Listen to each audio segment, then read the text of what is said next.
국민의힘은 이준석 전 대표와 2달 가까이 벌여온 가처분 사태가 일단락됐다는 점에서 안도의 표정을 짓는 분위기입니다. 네, 당 윤리위원회는 오늘 저녁 이준석 전 대표에 대한 추가 징계를 심의할 예정인데요. 여기엔 또 어떤 영향이 있을지 국회 연결해서 자세한 소식 들어보겠습니다. 김보윤 기자. 네, 국민의힘은 법원의 결정에 대해 사필 규정이란 입장을 내놨습니다. 양금희 수석 대변인은 비대위는 당의 혼란을 수습하고 국민의힘이 윤석열 정부의 성공을 견인하는 집권 여당으로 다시 태어날 수 있도록 하는 데 전념하겠다고 밝혔습니다. 정진석 비상대책위원장도 당내 분란으로 인해 오랜 기간 심려를 끼쳐드렸다며 더욱 심기일전에 전진하겠다고 강조했습니다. 반면 법원 결정으로 당대표직을 박탈당한 이준석 전 대표는 앞으로 더 외롭고 고독하게 제 길을 가겠다는 입장을 내놨습니다.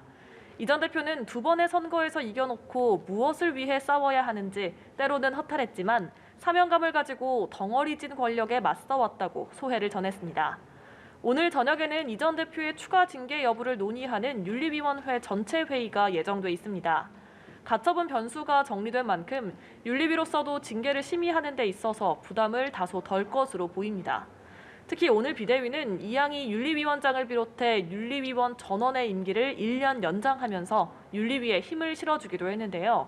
당 안팎에서는 법원이 가처분 기각 결정까지 내린 만큼 윤리위가 이 전 대표의 출석 여부와 별개로 중징계를 의결할 것이란 관측이 많습니다. 추가 징계는 당원권 정지 기간을 연장하는 방안이 거론됩니다. 당원권이 2년 이상 정지되면 차기 전당대회는 물론이고 총선에도 나올 수 없어서 정치적으로는 탈당 권고나 제명에 준하는 셈입니다. 이 전 대표 측은 윤리위가 어떤 결정을 내리든 가처분 신청으로 맞서겠다고 예고해왔지만 가처분이 기각된 만큼 상황을 지켜보면서 대응 전략을 논의할 것으로 보입니다. 네, 한편 국회는 사흘째 국정감사를 진행 중인데요. 오늘도 상임위 곳곳에서 여야가 맞붙었다고요? 네, 그렇습니다. 국정감사 3일차인 오늘은 법사위와 국방위, 과학기술정보방송통신위원회 등 8개 상임위에서 감사가 진행되고 있습니다. 법무부에 대한 감사를 진행하는 법사위에서는 검수완박 법안과 민주당 이재명 대표에 대한 수사를 둘러싸고 여야가 대치했습니다. 여당은 이 대표가 연루된 성남FC 사건과 허위사실 공표 혐의 등을 하나하나 거론하면서 민주당을 압박했고요. 민주당은 윤석열 정부가 검찰을 동원해 정치 보복 수사를 벌이느라 민생 사건은 지연되고 있다고 한동훈 장관을 상대로 공세를 폈는데요. 한 장관은 검수완박 때문에 민생 사건을 직접 수사하기 어려워졌기 때문이라고 받아쳤습니다.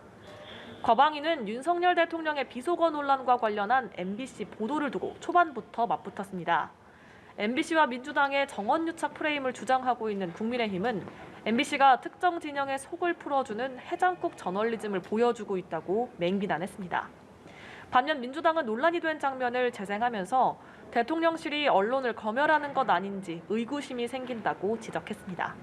국방위에서는 어제 있었던 탄도미사일 낙탄 사고를 놓고서 문재인 정부가 사격장 이전을 강행했기 때문이라는 여당과 정부의 늑장 대응을 질타하는 야당이 공방을 벌였습니다.